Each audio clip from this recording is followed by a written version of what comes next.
What can nonprofits and philanthropy, what role can they play in supporting the type of work that you guys do, not just your own organizations, but groups across the country that are doing similar work?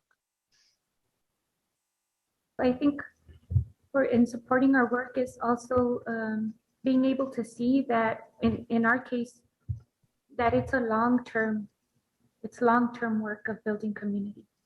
There's a lot of communication, there's a lot of learning from each other, that it's not always just numbers, because it takes a long time to build and to learn together, right? Because we want it to be something that will continually provide information and practice to building community. I think that's important as well. It's not because we're doing two things at the same time. We're defending from them taking our community in the first place or imposing things on our community, at the same time that we're trying to develop a community that is going to serve our families.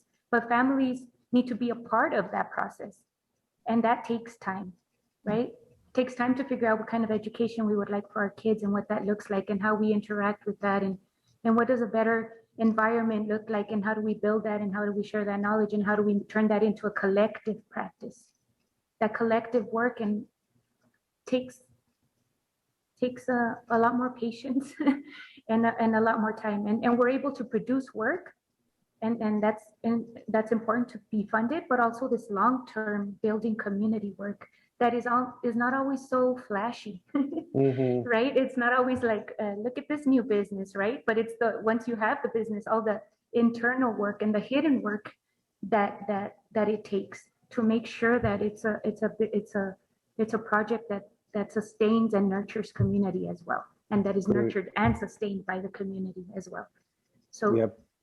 To be able to have the eyes to see that work and then to fund it, because that's the harder work.